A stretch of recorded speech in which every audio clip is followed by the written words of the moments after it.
Hi friends, எல்லாருக்கும் வணக்கம். எல்லோரும் எப்படி இருக்கீங்க? நல்லா இருக்கீங்களா? Welcome to Sakthi Saravana YouTube channel. இன்றைக்கி வீடியோவில் ஆன்மீக தகவலில் நம்ம வாழ்க்கையில் முன்னேற்றம் ஏற்படணும், நமக்கு எந்த தடையும் இல்லாமல் நம்ம வாழ்க்கையில் முன்னேறிக்கிட்டே போகணும் அப்படின்னா குலதெய்வத்தோட அருளாசி நமக்கு கண்டிப்பாக வேணுங்க.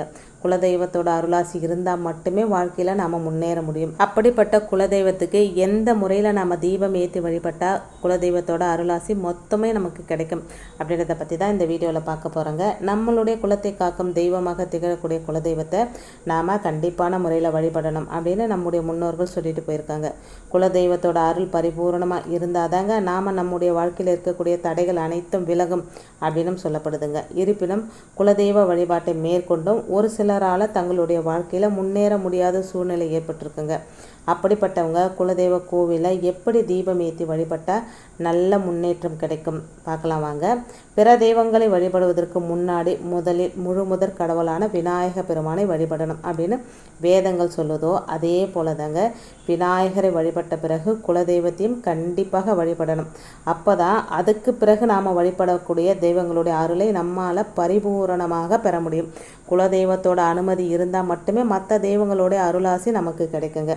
அதே போல் எந்த ஒரு சுப நிகழ்ச்சிகள் வீட்டில் நடந்தாலும் முதல்ல குலதெய்வத்திடம் ஆசீர்வாதம் பெற்ற பிறகே செய்ய ஆரம்பிக்கணும் அப்படின்னு சொல்லப்படுது. நிறைய பேர் அதை பின்பற்றிட்டும் வராங்க.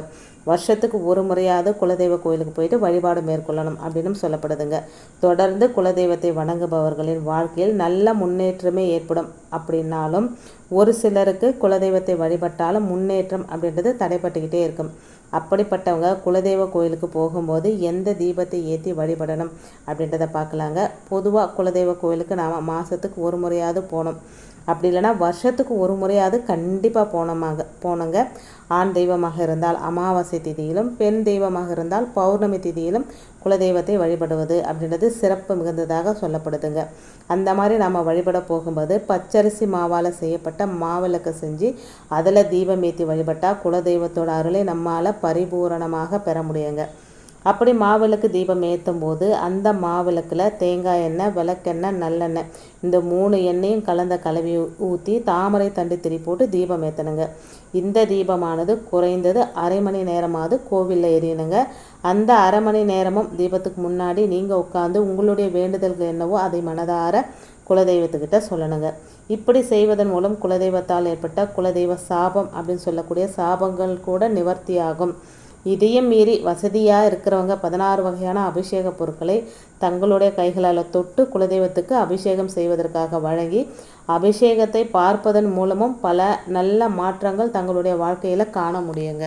இது கோவிலில் வழிபடுறவங்களாக இருந்தால் இந்த வழிமுறையை பின்பற்றலாம்.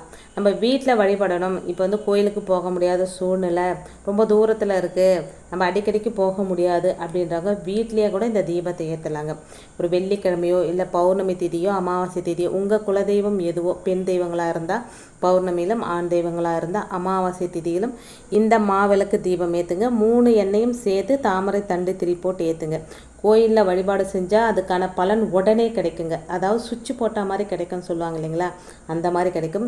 வீட்டில் நீங்கள் செய்ய செய்ய செய்ய குலதெய்வம் தானாக நம்ம வீட்டில் அமர்ந்து நமக்கு நல்லாசி கொடுப்பாங்க. இந்த வழிபாட்டு முறையில் நம்பிக்கை இருந்தால் நம்பிக்கையோடு செய்து நல்ல பலனை அடையலாங்க.